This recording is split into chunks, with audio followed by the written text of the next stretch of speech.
kita lewati dulu dan sekarang baru kita masuk.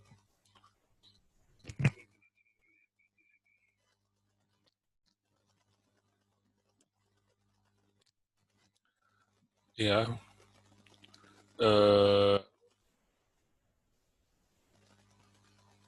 semuanya absen wajah ya, tolong dibuka dulu anunya layarnya.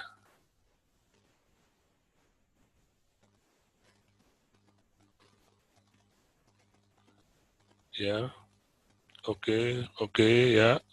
Terus Wirda, Lala, Olivia, Nova, Dewi, Mutiara, tolong dibuka layarnya dulu untuk absen wajah.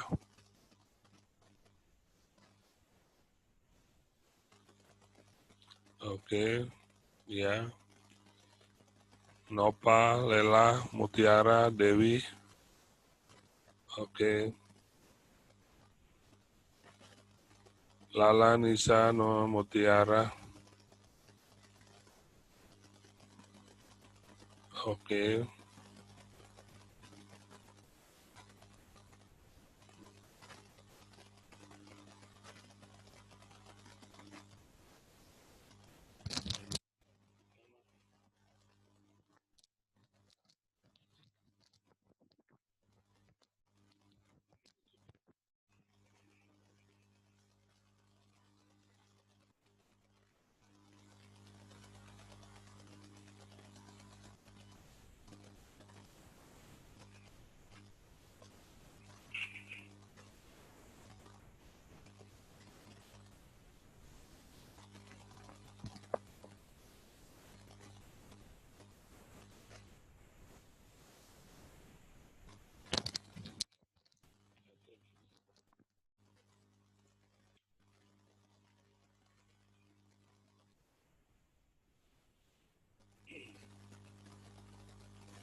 Oke, kita ada berapa partisipan ini?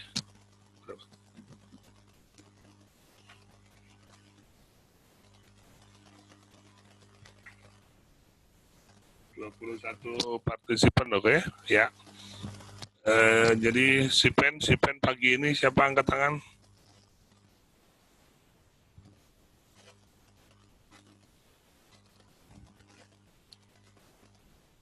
Kita mulai ya dengan 20 partisipan ya. 21 partisipan. Oke, tema kecil kita adalah soft skill dan komunikasi.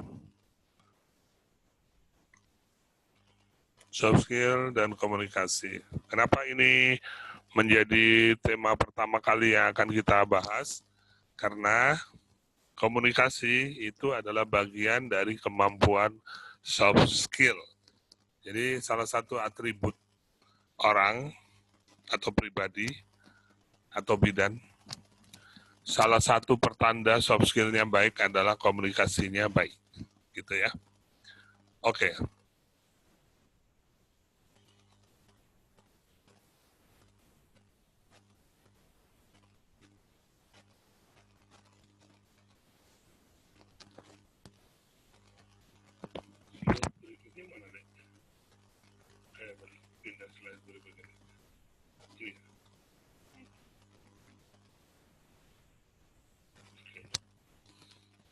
Kita mulai dengan definisi soft skill. Mungkin Anda sudah pernah mendapat materi tentang soft skill dari Bu Hamdiah kemarin waktu PKKMB ya. Nah, sekarang kita masuk pada soft skill dan komunikasi. Kita spesifikkan ke komunikasi.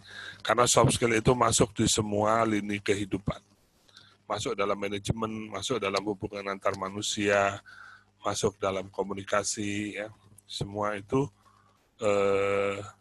diwarnai oleh soft skill seseorang. Begitu luasnya soft skill ini, ya, mewarnai semua skill dari kehidupan kita.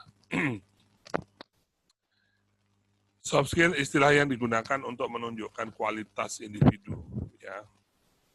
Kemudian value atau kebiasaan, sikap, perilaku, ya, kepekaan sosial, menyebabkan individu dapat disebut sebagai karyawan yang baik atau seorang bidan yang baik, ya. Memiliki kompetensi dalam bekerja. Ini dikeluarkan oleh Devonport University Career Service, ya. Jadi kualitas individu itu bisa dilihat kalau dia memiliki soft skill. Makanya ini menjadi penting untuk menjadi dasar kita semua. Kebidanan itu skill, ya. Tapi kemampuan berkomunikasi dengan pasien, penampilan Anda, bagaimana kebiasaan-kebiasaan Anda, sikap Anda kepada pasien, perilaku Anda kepada pasien, bagaimana Anda peka terhadap pasien, ya, semua itu diwarnai oleh soft skill. Ya, jadi kebidanan itu adalah skill-nya, sedangkan kemampuan komunikasi, kualitas yang Anda tampilkan kepada pasien, kebiasaan Anda, sikap Anda, perilaku Anda, kepekaan Anda, itu semua disebut soft skill. Ya. Tidak seperti halnya hard skill yang dispesifikkan untuk keterampilan tertentu saja. Ya. Misalkan hard skill keterampilan kasar mekanik mobil, ya berarti keterampilan dia itu sesuai dengan ijazah atau pengalaman dia, hanya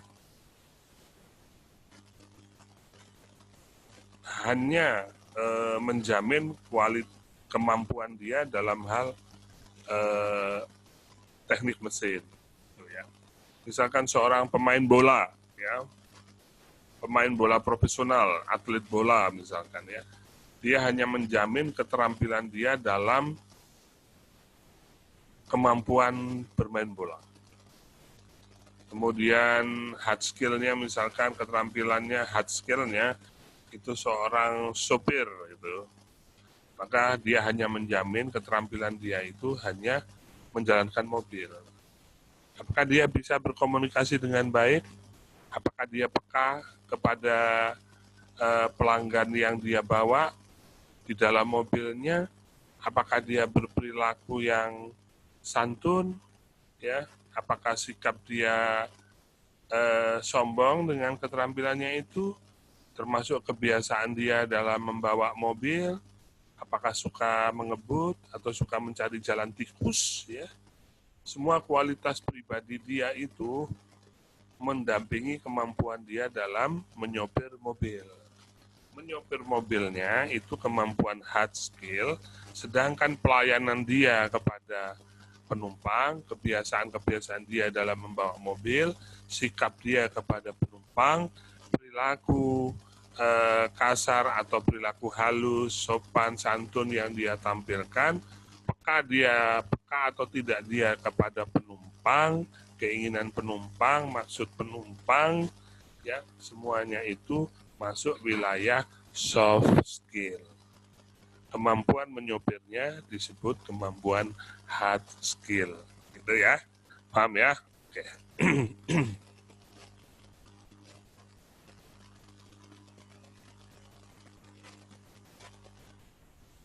Sedangkan menurut Wikipedia, soft skill merupakan istilah sosiologis. Jadi istilah sosiologis ini bagian dari ilmu sosial. Jadi ini dipelajari dari perilaku sosial di masyarakat kita, merujuk pada sekumpulan karakter, ya. Pertama, kepribadian, 2, daya tarik, 3, kemampuan berbahasa, 5, kebiasaan pribadi, kepekaan atau peduli, dan optimisme. Nah, di sini Wikipedia menambahi tentang optimis. Ya, jadi orang yang optimis itu berarti dia memiliki soft skill yang baik. Yang perlu Anda catat di sini, dua-duanya tadi, ya, baik Davenport University Career, ini juga mencantumkan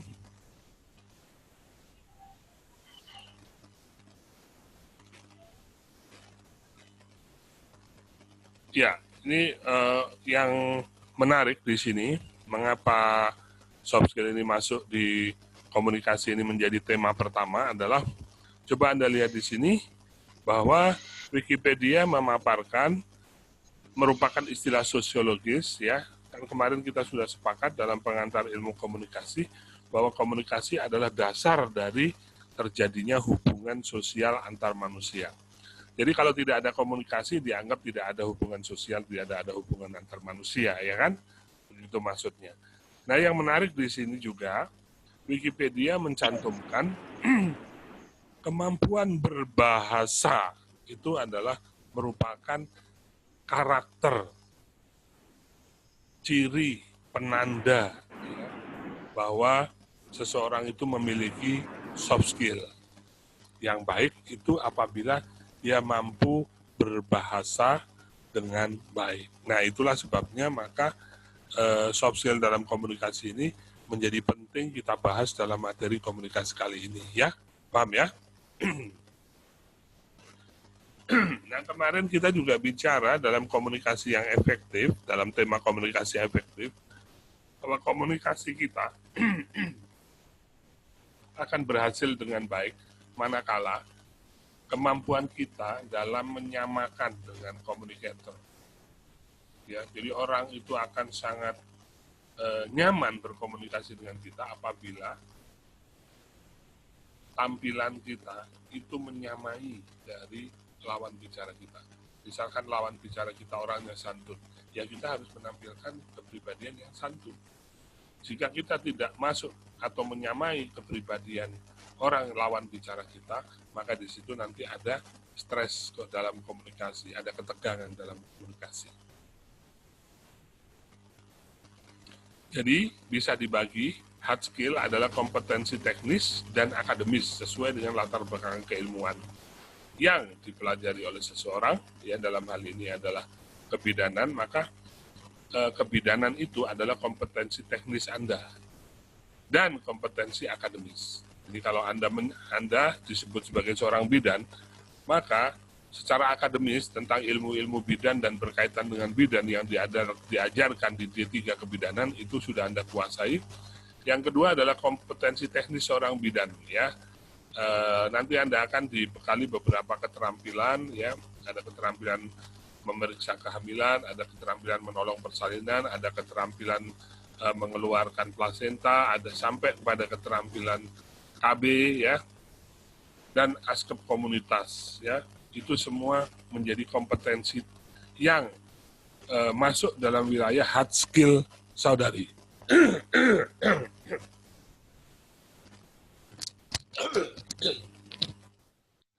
Jadi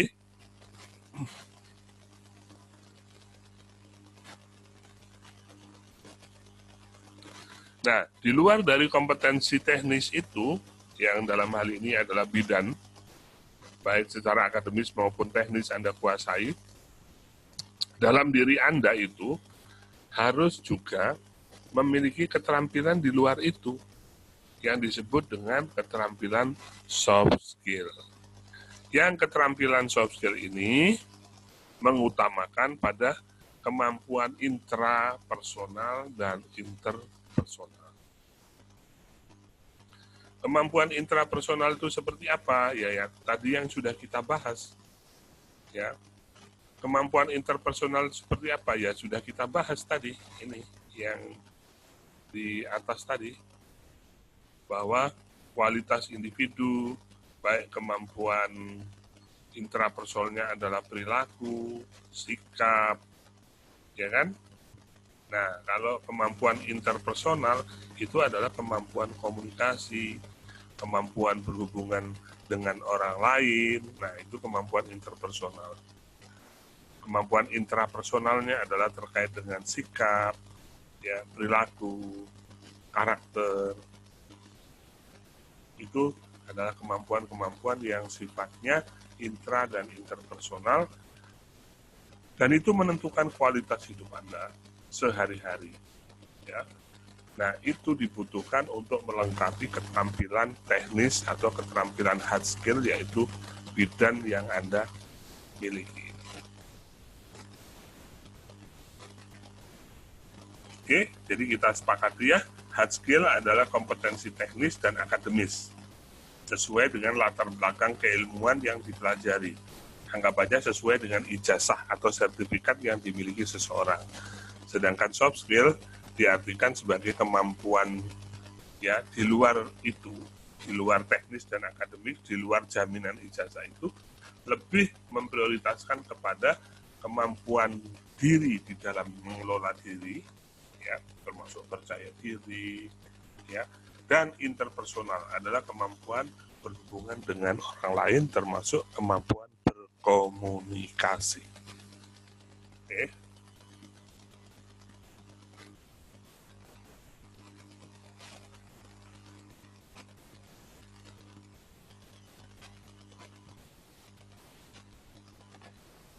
Nah, tadi udah kita bicara bahwa soft skill itu berkaitan dengan intrapersonal dan interpersonal, ya, dalam diri dan berkaitan dengan berhubungan dengan orang lain. Intrapersonal skill, ya ini kita akan lebih jauh pertajam, ya, itu berkaitan dengan self-awareness dan self-skill. Ya.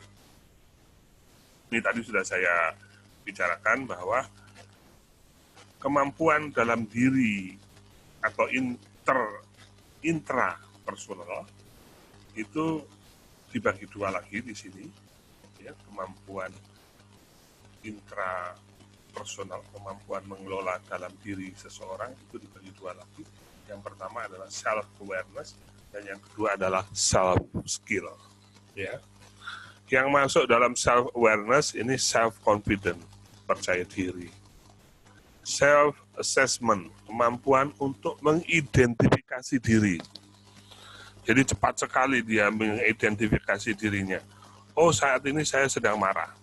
Jadi kalau Anda mengetahui, Anda bisa memahami bahwa Anda sedang emosi, maka seorang yang soft skill-nya baik harus cepat mengontrol ucapannya, harus cepat dia mengambil sikap bagaimana seseorang yang harusnya mengelola emosi. Emosi itu adalah milik sifat dasar semua orang. Tapi orang yang bisa mengelola emosi dengan orang yang tidak bisa mengelola emosi, ini sangat berbeda. Ya.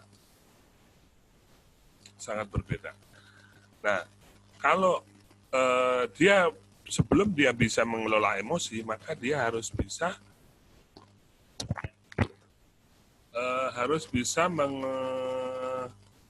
mengassessment dirinya sendiri, yaitu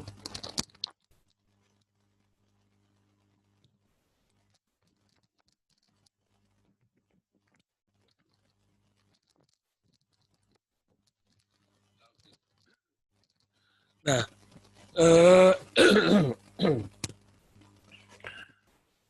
jadi harus bisa mengassessment, harus bisa mengkaji dirinya sendiri. Apakah dia sedang bahagia, apakah dia sedang butuh curhat, apakah dia sedang butuh teman, apakah dia sedang butuh istirahat. Itu dia harus pandai untuk melihat dirinya sendiri. Atau di sini diistilahkan dengan self assessment, ya, mengkaji kebutuhan dirinya sendiri. Harus bisa. Yang kedua adalah faktor trait dan preference, faktor keturunan.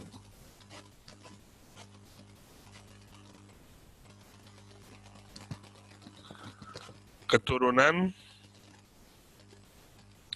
dan like, kesukaan, ya, faktor keturunan, faktor kegemaran gitu ya. Jadi Anda harus bisa mengidentifikasi Anda misalkan keturunan dari orang yang misalkan contoh nih ya, contoh keturunan membawa sifat pemarah. Nah, Anda harus mengelola, Anda harus menemukan itu dengan sadar, harus disadarin. Anda keturunan orang yang emosional, Anda harus sadar itu, ya. Nanti masuknya pada social awareness, ya. Kalau Anda tidak mengelola dengan baik, ya, sifat-sifat yang diturunkan oleh orang tua kita, baik positif maupun negatifnya, Anda juga tidak paham kesukaan Anda apa, tidak sukanya apa, ya. Anda harus paham. Ada orang yang misalkan gini, tidak suka mendengar suara keras. Nah, Anda harus bisa menemukan itu. Anda tidak suka dengan musik tertentu. Anda harus sadari itu. Ya, berarti kalau Anda sudah bisa mengelola diri sendiri, nanti Anda akan bisa memanage kebutuhan Anda itu apa. Ya, dan Anda akan memanage semuanya itu menjadi sebuah pribadi yang anggun lah ceritanya begitu ya. Kemudian emotional awareness ini aware pada emosi diri Anda sendiri. Anda harus mengassessment atau mengkaji, menemukan kesukaan Anda, ketidaksukaan Anda, keturunan Anda, emosional Anda, itu harus ditemukan semuanya. Ya. Nanti kita akan bertemu untuk melakukan pengkajian self-awareness ini ya. Ini penting, karena ini akan menumbuhkan kesadaran siapa diri kita. Ya. Akan nanti kita akan mempercantik diri kita. Sesuatu yang negatif harus kita sadari, bukan untuk dibuang, tapi untuk di-management. Contohnya emosi. Ya. Emosi ini tidak boleh dibuang. Kalau emosi itu dibuang saat orang menangis, nanti Anda tidak bisa menangis. Ya. Saya pernah menemukan orang seperti itu, orang yang tidak bisa bahagia. Ya, mungkin terlalu lama dia mendapatkan trauma kehidupan sehingga emotional awareness-nya hilang. Ya. Yang kedua adalah self skill, ya, skill mengelola diri. Ya. Nah, di sini yang wilayah self skill ada keterampilan diri. Kalau self awareness ini peduli pada diri, ya peduli. Kalau self skill ini keterampilan diri seseorang, ya. Dimulai dari improvement. Improvement ini perbaikan, ya. Jadi Anda harus memiliki keterampilan tadi setelah Anda self-awareness, aware pada diri Anda menemukan apakah Anda seorang yang minder atau percaya diri, kemudian kemampuan untuk mengkaji diri sendiri atau melihat diri sendiri. Nanti kita akan bertemu di jendela Johari Window. Self-trait preference, ya, keturunan Anda, kemudian kesukaan Anda, kemudian emosional Anda sudah menyadari semuanya. Selanjutnya adalah Anda harus dimiliki dalam intrapersonal ini adalah self skill, keterampilan diri. Yang pertama adalah keterampilan memperbaiki diri. Ya, tadi sudah kita bahas, misalkan Anda preferennya, kesukaannya itu musik yang yang pop gitu ya, musik pop. Anda tidak suka dengan musik dangdut misalkan contoh ya. Nah, Anda harus memperbaiki itu. Artinya Anda tahu siapa Anda dan Anda juga bisa mengelola kalau Anda mendengar musik dangdut yang dialunkan oleh orang lain atau pasien Anda, bagaimana Anda memperbaiki diri Anda. Ya. Kemudian yang kedua self control. Jadi Anda harus memiliki skill atau keterampilan dalam diri Anda adalah mengontrol. Contohnya tadi emosi, ya. Anda sudah sadar kan yang pertama tadi bahwa Anda seorang yang punya emosi, Misalkan Anda lahir dari keturunan orang yang agak tinggi emosinya, di trait tadi, kesadaran diri tadi, menemukan seperti itu, maka tugas Anda selanjutnya adalah mengontrol emosi. Ya. Bagaimana cara mengontrolnya? Nanti ada atribut soft skill yang akan kita pasang untuk melengkapi diri kita, ya, menyempurnakan diri kita. Jadi bukan berarti karena kita keturunan orang yang emosional, kemudian kita bangga dengan emosi itu, maka kita akan jatuh nanti dalam kehidupan sosial, kita akan banyak musuh. Karena tidak bisa self-control. Yang kedua adalah self-skill, keterampilan yang Anda miliki adalah trust. Nah, ini ya, harus punya kemampuan untuk percaya. Ya, percaya. Nah, diawali dengan Anda itu harus mempunyai kemampuan trust pada diri sendiri, percaya pada diri sendiri. Ya, namanya self confident, ya, percaya diri. Ya kan? Kemudian selanjutnya adalah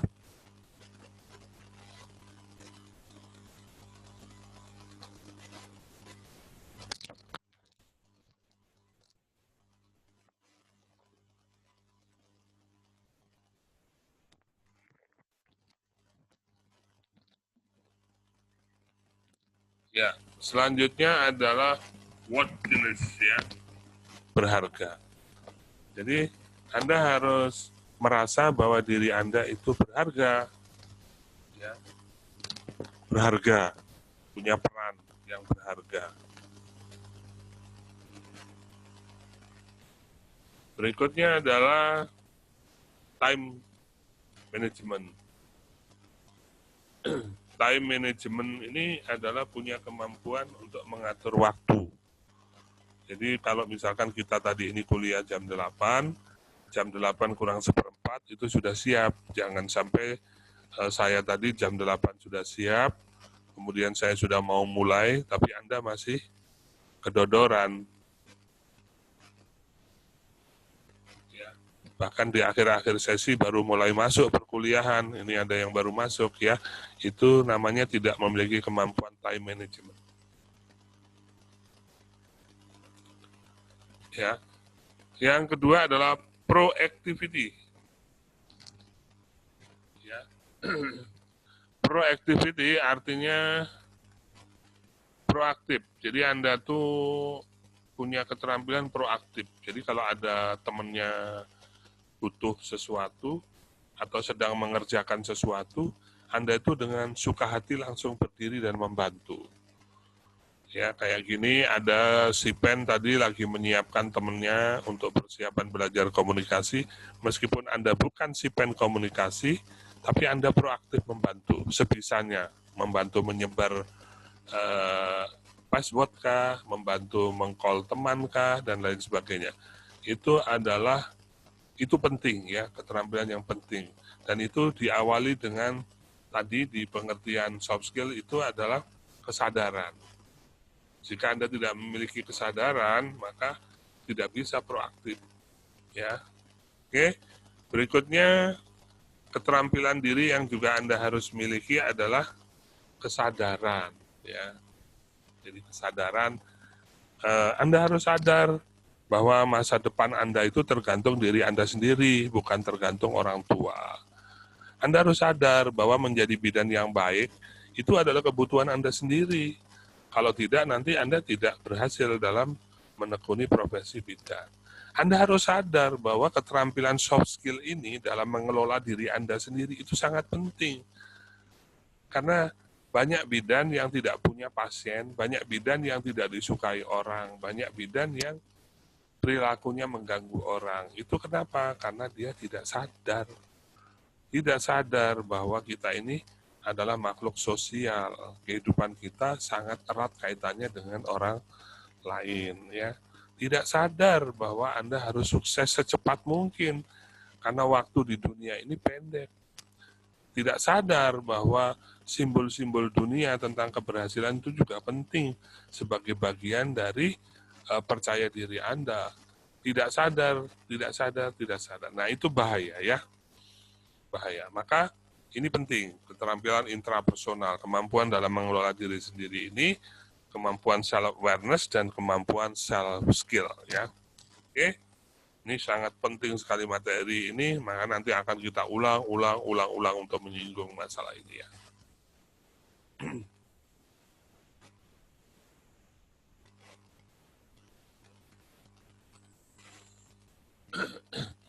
Nah, sedangkan kalau kita bicara interpersonal, tadi kita bicara intrapersonal ya, ada self-awareness dan ada skill, personal skill ya. Self-skill maksud saya ya, keterampilan diri, dan ada self-awareness, kesadaran diri ya.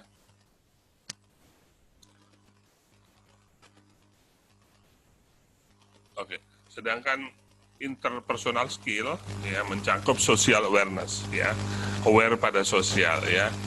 Jadi kita itu juga harus aware pada sosial. Kenapa sih kita harus menyapa orang pagi-pagi? Kenapa sih kita harus mengirimkan SMS selamat ulang tahun? Kenapa sih kita harus memuji pakaian orang lain? Ya kan? Oh, baju kamu hari ini serasi banget.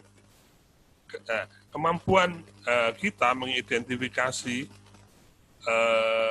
diri bahwa kita butuh membangun hubungan itu adalah kemampuan intrapersonal. Sedangkan kemampuan kita untuk memuji orang lain itu adalah kemampuan interpersonal. Orang yang memuji orang lain itu didasari dulu dengan yang pertama tadi ini ya.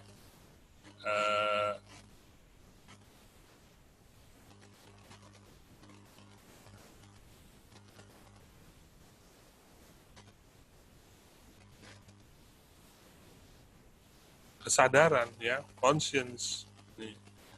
Ya, dia sadar bahwa ada orang lain yang sedang memakai baju yang serasi yang bagus, ya kan? Kemudian dia juga trust, ya dia butuh membangun kepercayaan, ya kan? Kemudian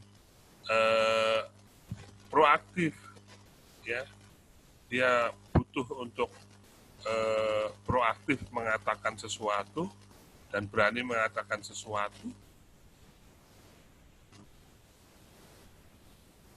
Dan itu juga terkait dengan status emosi. Kalau kita memuji orang lain, maka kita juga akan merasakan bahagia seperti bahagia orang yang kita puji. Nah, di sini, di kemampuan interpersonal ini, ya,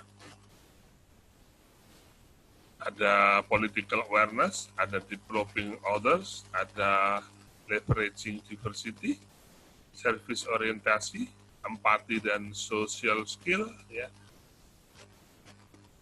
Di sini ada leadership, ada influence, communication,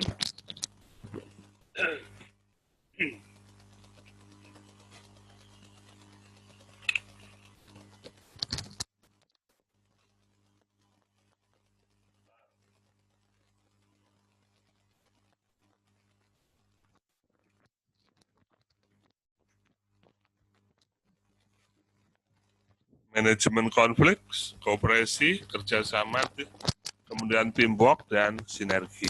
Ya, nah ini luas lagi ya terkait dengan hubungan kita dengan orang lain di dunia kerja.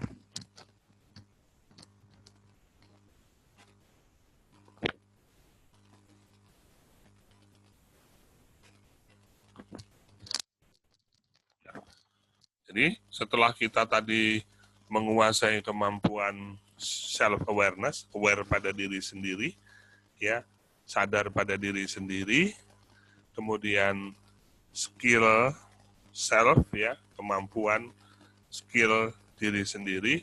Sekarang ini juga Anda harus memiliki social awareness, kesadaran dengan sosial Anda, ya, aware pada political, ya, ini terkait dengan peran kita bernegara. Contohnya nanti kalau Anda diberikan kesempatan untuk memilih baik pilkada, pilgub maupun pilpres atau pemilihan DPR, DPD, Anda aware, ya.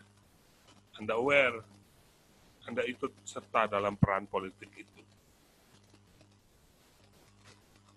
ya. Kemudian developing order, membangun,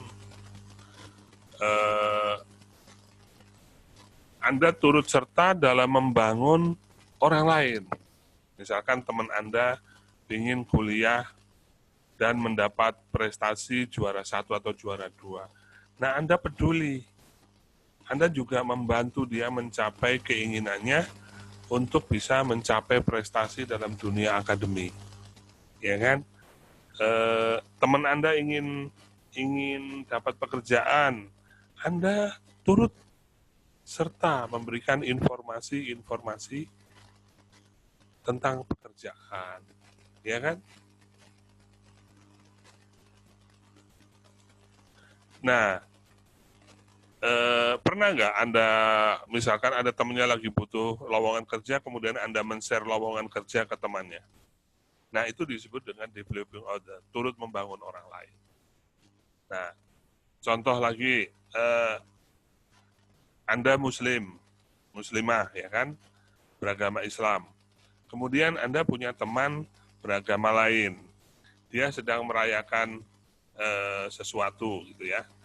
Kemudian tanpa kita masuk dalam, kalau dalam bahasa agama itu, tanpa kita masuk dalam akidah orang lain, tapi kita turut serta menciptakan situasi yang nyaman untuk dia bisa merayakan hari-hari besar keagamanya dia, ya. Itu adalah perilaku developing others. Kalau ini kita tarik dalam kebidanan, ya kan, misalkan Anda harus punya social awareness kepada pasien, misalkan. Developing others-nya gimana? Anda harus bisa membantu pasien untuk bersalin dengan selamat. Gitu. Ini nggak ada hubungannya dengan bidannya. Kan yang bersalin bukan bidannya. Tapi social awareness, kita peduli pada sosial kita, bahwa dia saat hamil itu harus selamat. Gitu. Harus sehat ibunya, harus sehat anaknya. Ya. Nah, itu developing order, turut membangun orang lain. Kalau kita bicaranya itu adalah bangunan, maka kalau kita membangun orang lain, itu kalau punya efek nanti, orang lain juga akan membantu membangun kita, mencapai keinginan kita. Nah, berikutnya adalah leveraging in diversity. Ya, leveraging diversity itu adalah mendukung perbedaan. Gitu. Wah, ini lebih jauh lagi nih tentang social awareness, ya, tentang orang lain. Ini yang suka menjadi masalah adalah kita itu tidak siap berbeda. Saya Jawa, Anda Bugis, ya. Saya selalu atau tidak bisa menghargai perbedaan. Misalkan saya tidak memberi ruang untuk Anda bisa mempraktekkan budaya Bugis. Saya mendominasi dengan budaya Jawa. Itu artinya saya tidak leveraging, ya, diversity. Saya tidak mendukung perbedaan. Kalau kita mendukung perbedaan, maka tidak ada masalah. Silakan Anda berkembang dengan budaya Anda, kita juga berkembang dengan budaya sendiri, dengan saling mendukung perbedaan itu. Ya kan? Nah, ini sering juga dalam praktek beragama, kita gagal untuk mendukung perbedaan. Kita sering memaksakan agama kita kepada orang lain. Kalau hanya sebatas diskusi, sebatas untuk saling memberitahu, sebatas untuk saling mengenalkan agamanya, itu tidak masalah. Karena justru itu mendukung perbedaan supaya tahu, ya, Anda tuh beragama apa, saya beragama apa, kan gitu toh. Keterbukaan malah diperlukan supaya kita bisa saling mendukung, gitu. Jadi contoh dulu dikembangkan isu tentang KTP. Di KTP itu kolom agama mau dihapus, tidak ada. Justru kalau kita tidak tahu agamanya di KTP-nya, maka kita tidak bisa mendukung. Bahkan kita tidak bisa memberikan toleransi. Kenapa? Karena kita tidak tahu. Bisa saja malah terjadi pemaksaan situasi. Gitu. Jadi kita sebenarnya kalau kita sudah memiliki social awareness ini ya, peduli pada lingkungan, peduli pada orang lain, itu sangat bagus ya. Kemudian service orientasi. Nah, ini yang harus dimiliki terutama bidan. Jadi kita itu kalau memiliki soft skill yang bagus, social awareness-nya bagus, maka service orientasi. Jadi ketika kita bicara dengan pasien, itu dalam rangka memberikan service. Kalau Anda pernah ke hotel, ya di situ Anda bertemu dengan 2 orang, 3 orang yang berdiri di depan pintu ya, dia langsung bertanya apa yang harus dibantu, membantu mengangkat tas kita, ya, membawakan kereta untuk membawa tas kita masuk ke dalam hotel, coba. Itu praktek service orientasi, dia memberikan service supaya orang yang menginap di hotel itu senang. Belum lagi kita akan disapa oleh pegawai-pegawai hotel, kemudian senyumnya mereka, ya. Nah, cuman kadang-kadang itu hanya berlaku di hotel. Kita tidak menemukan itu di rumah sakit, di klinik. Apalagi seorang bidan, jarang memiliki service orientasi. Rata-rata dia merasa nggak butuh dengan pasien, ya. Nah, itu tidak tepat. Kemudian empati dan social skill. Nah, ini kemarin dibahas tentang simpati ya di komunikasi efektif. Kalau yang ini empati. Jadi empati ini berbeda ya. Empati ini kita turut merasakan orang lain, tapi kita tidak jatuh dalam perasaan kepada orang lain. Ya misalkan orang lagi mengangkat koper, kita tidak jatuh perasaan kita kepada situasi mengangkat koper, tapi kita langsung bisa merasakan bahwa orang mengangkat itu kalau dibantu kan lebih ringan, maka kita langsung membantu. Nah, itu namanya empati. Tanpa jatuh dalam perasaan. Empati. Kemudian social skill, ya. Ya itu tadi, ada orang di dalam diri kita itu kan tadi sudah dibangun skill, self skill, ya. Di situ ada proaktif. Karena kita ini sudah punya sifat proaktif di dalam diri, maka ketika melihat orang lain mengangkat beban, kita segera bisa akan turun membantu. Tapi kalau skill yang pertama tadi, ya, yaitu skill proaktif itu nggak ada, maka kita tidak peduli dengan orang yang lagi mengangkat beban. Contoh lagi, ada orang tua yang mau menyeberang jalan. Ya kan? Nah, kalau kita tidak punya di dalam diri kita, tidak menanamkan kepedulian, kemudian proaktif, ya social awareness-nya juga nggak dapat. Kita tidak akan membantu orang menyeberangkan jalan. Nah, social skill ini jauh lebih luas lagi, ada leadership, kemampuan Anda untuk memimpin. Makanya kalau Anda ditunjuk menjadi CPEN, itu dalam rangka Anda melatih social awareness ini. Tapi social awareness ini akan timpang, nggak akan sukses kalau tidak ada self awareness tadi yang pertama, sama skill, self skill tadi yang pertama, ya. Jadi kemampuan leadership itu adalah kemampuan social awareness, mengatur orang lain, ya. Kemudian influence, pengaruh. Apakah Anda bisa mempengaruhi orang lain? Nah, ya, di suatu tempat, apakah Anda akan didengarkan orang lain? Itu tergantung pada kemampuan influence atau mempengaruhi orang lain. Kemudian communication, apakah Anda mampu mengarahkan orang lain? Apakah Anda mampu berkomunikasi dengan baik di tengah-tengah orang banyak? Ya. Kemudian conflict management.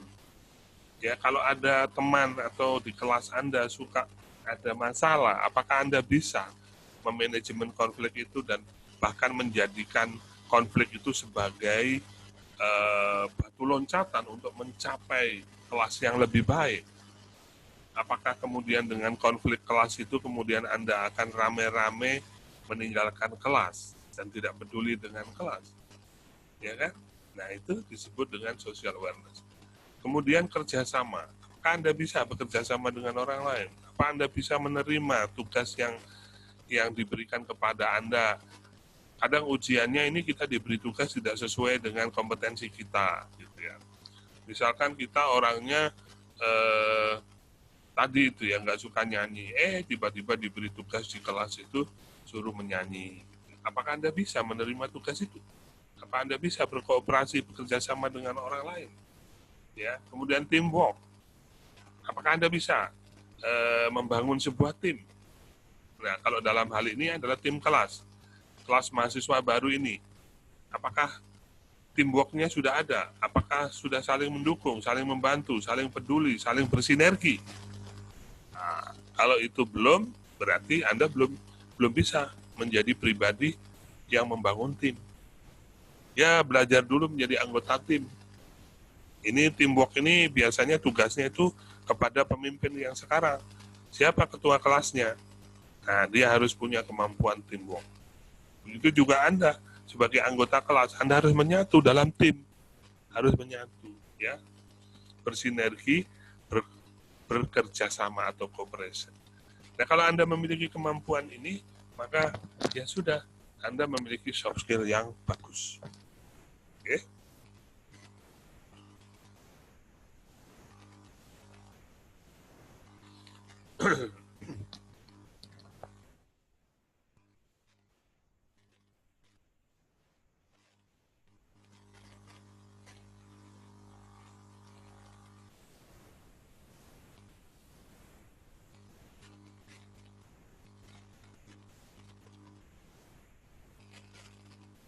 Oke, ini dari sisi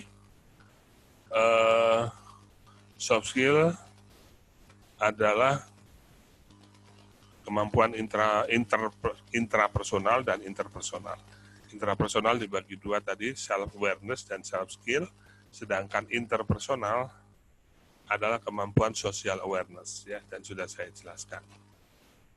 Nah, sekarang selanjutnya adalah, tadi Wikipedia juga memberikan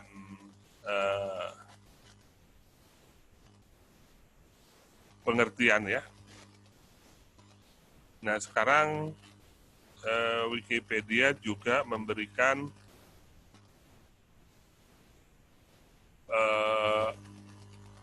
apa itu ya?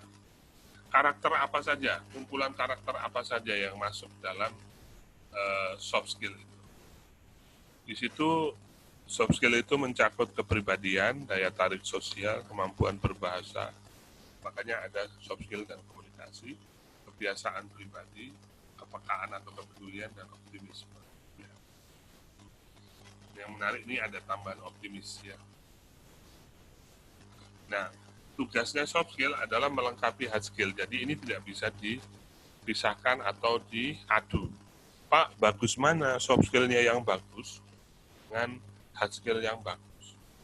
Nah, itu tidak bisa dibandingkan karena ini saling melengkapi. Hard skill itu adalah kemampuan teknis dan akademis.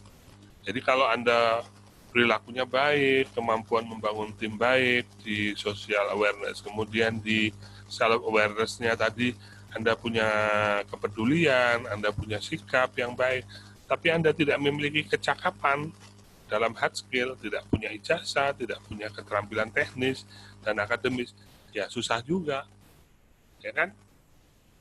Gitu. Jadi ini adalah saling melengkapi.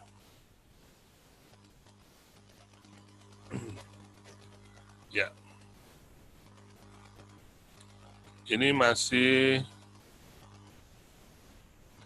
pembahasan contoh yang lain. Soft skill mencakup kualitas pribadi, tanggung jawab, kepercayaan diri, kemampuan bersosialisasi, manajemen pengalaman, kendalian diri, integritas, kejujuran, ya. Kemudian yang interpersonal berpartisipasi sebagai anggota kelompok, melayani kepemimpinan, ya ini apa?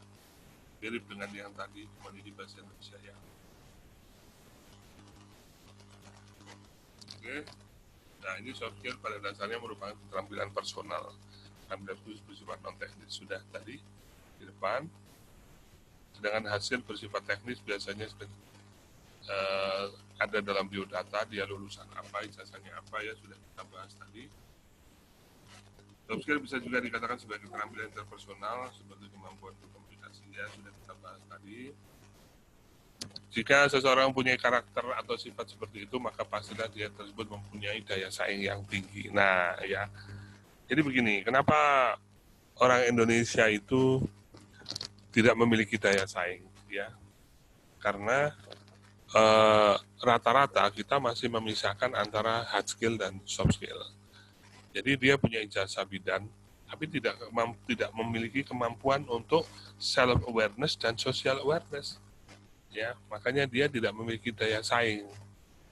Kalau dia memiliki dua-duanya digabungkan, hard skill dan soft skill, ya, baik kemampuan akademis, teknis, dan kemampuan self awareness, skill self dan social awareness itu digabungkan, maka dia pasti hebat dan memiliki daya saing. Nah, itulah kenapa Akbid Permata Husada itu menyandingkan kemampuan itu. Jadi kita tidak hanya fokus kepada mengajari Anda tentang pengetahuan di bidan dan keterampilan teknis kebidanan, tapi menyandingkan itu dengan kemampuan soft skill, yaitu yang isinya tadi ada self awareness, ada skill pribadi, dan ada social awareness. Ya. Itu kami sandingkan dan Anda harus menyadari itu, bahwa Anda sekarang belajar di Akademi Kebidanan dengan visi yang menyandingkan antara hard skill dan soft skill. Tujuannya apa? Tujuannya adalah supaya Anda memiliki daya saing. Ya, gitu.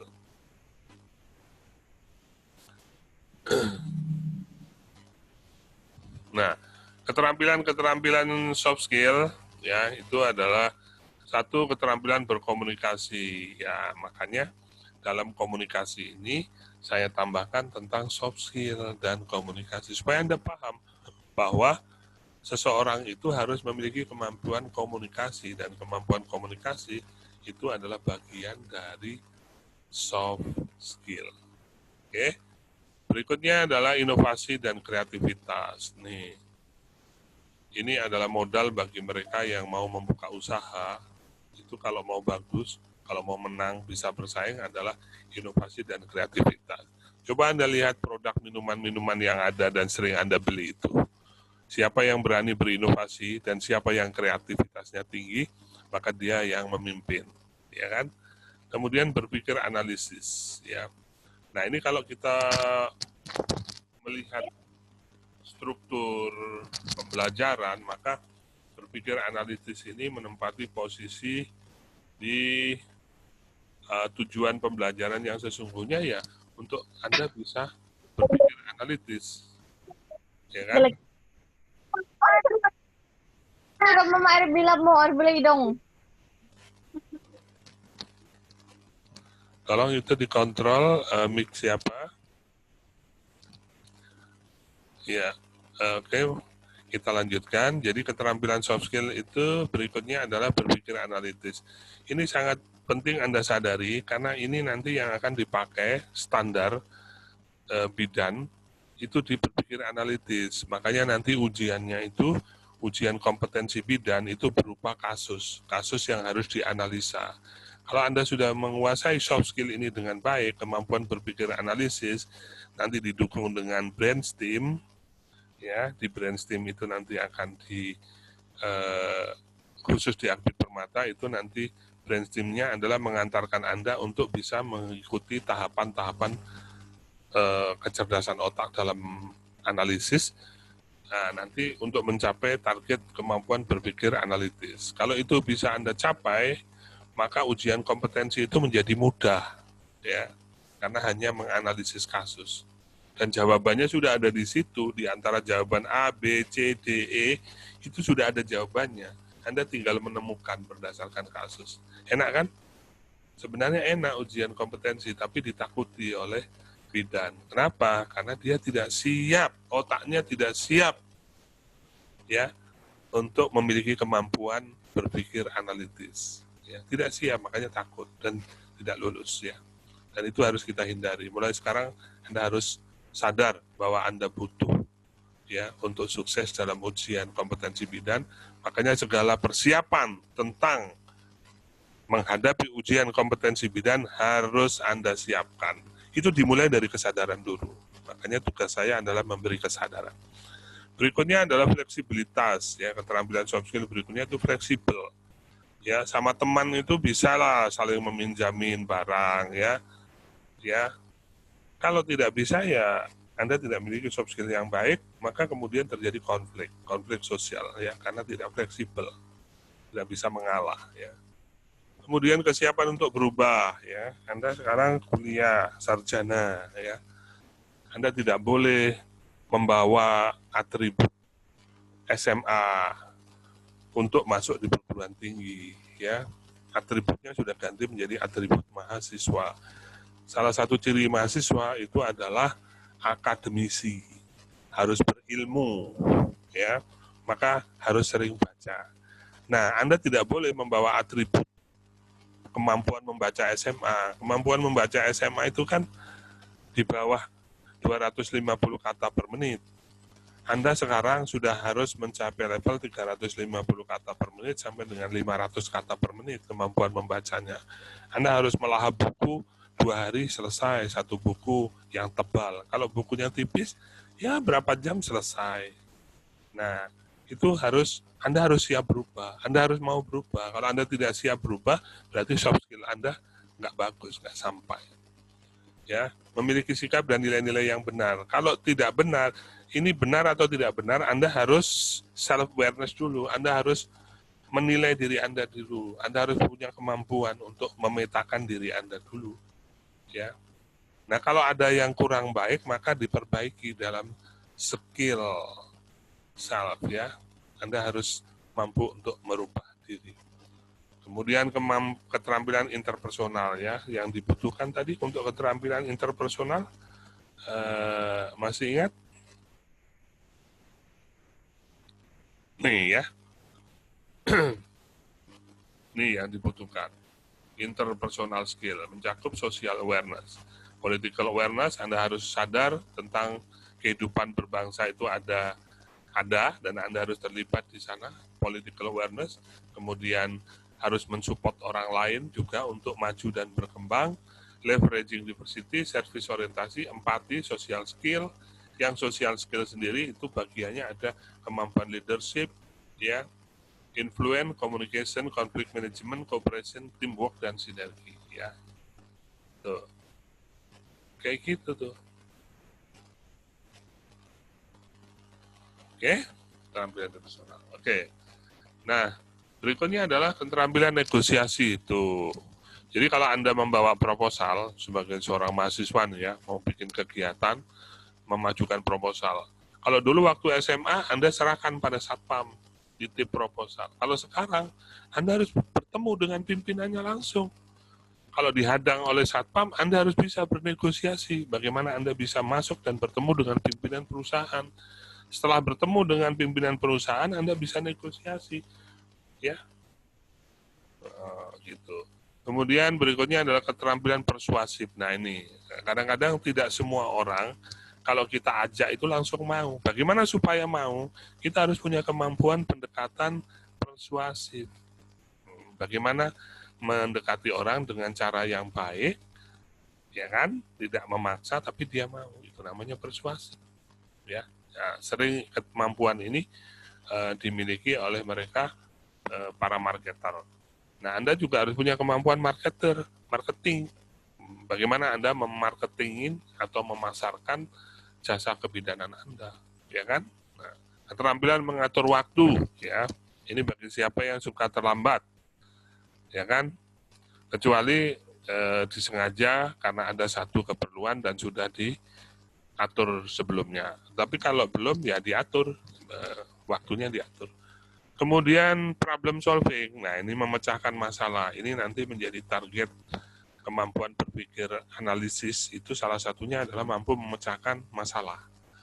Ya kan?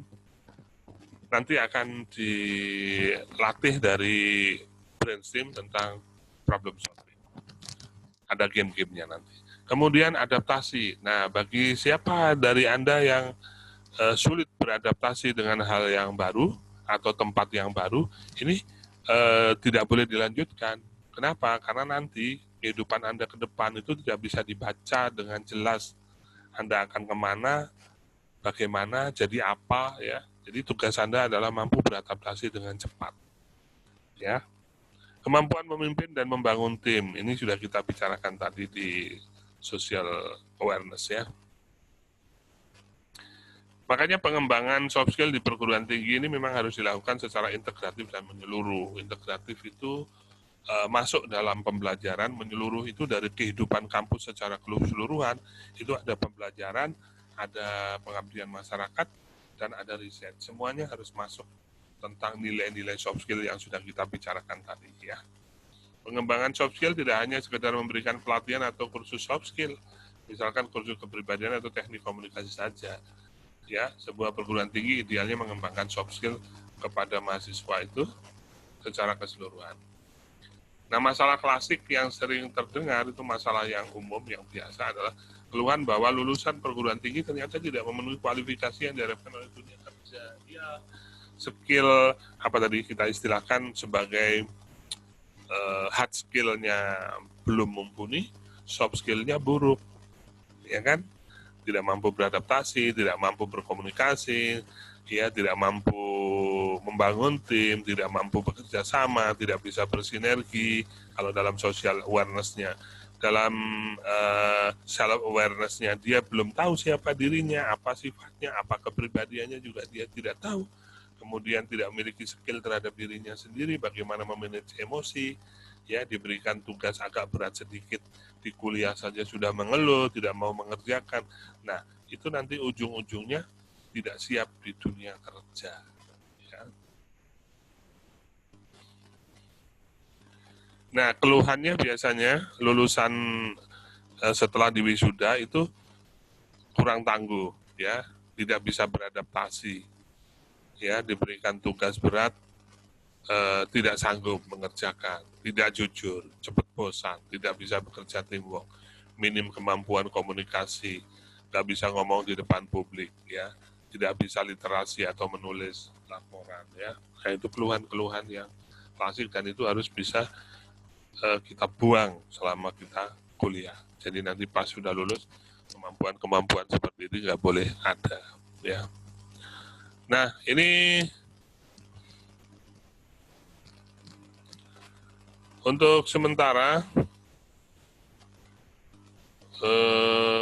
kita kuliahnya sampai sini dulu karena ini nanti ada beberapa pertemuan, ya, soft skill ini, ya. Sampai sini dulu. Ada pertanyaan nggak? Silakan yang mau bertanya.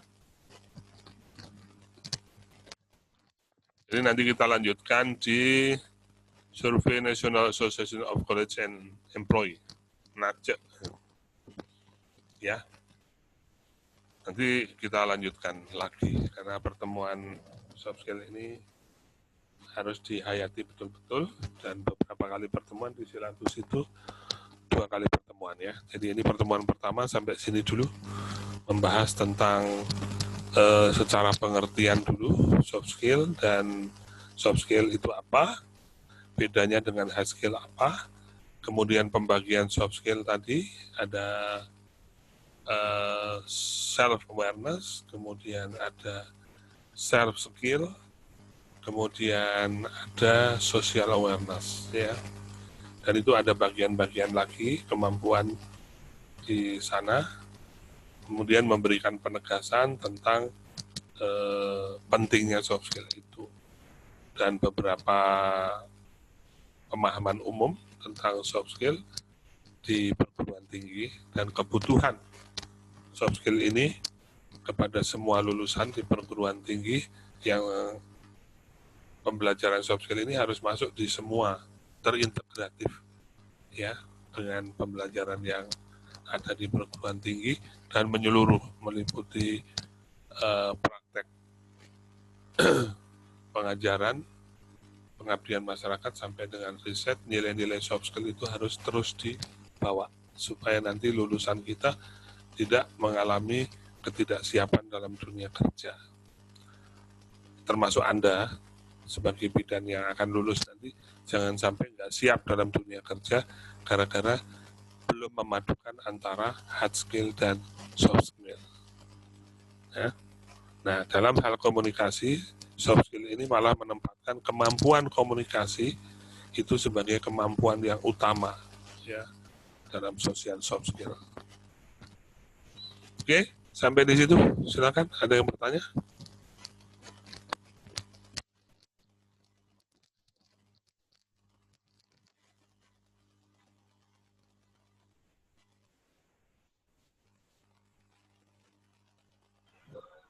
Pak, ini nanti materinya dikirim ke kita lagi kah?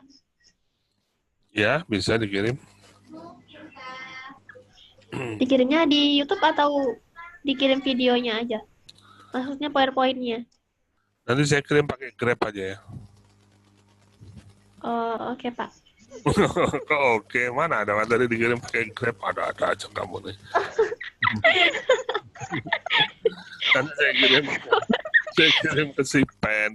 Apa cara berpikirnya ini?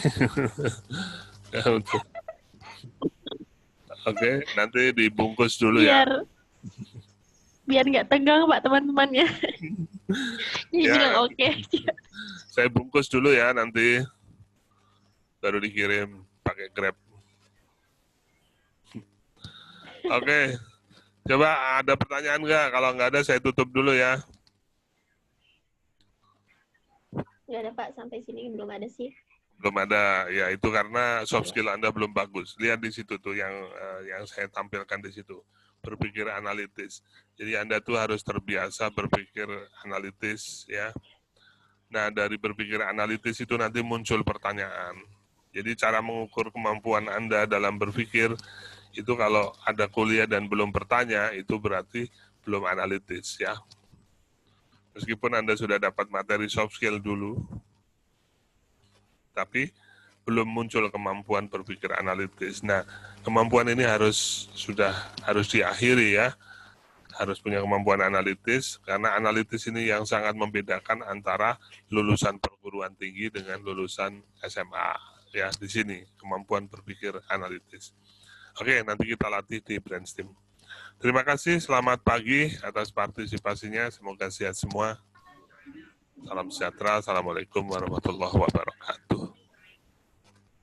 Waalaikumsalam kembali Pak. Selamat pagi. Waalaikumsalam warahmatullahi wabarakatuh. Jangan lupa Pak lewat Grab. Dibungkus dulu ya. Iya.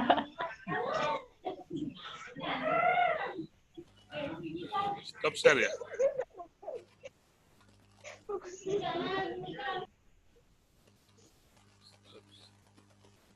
Tadi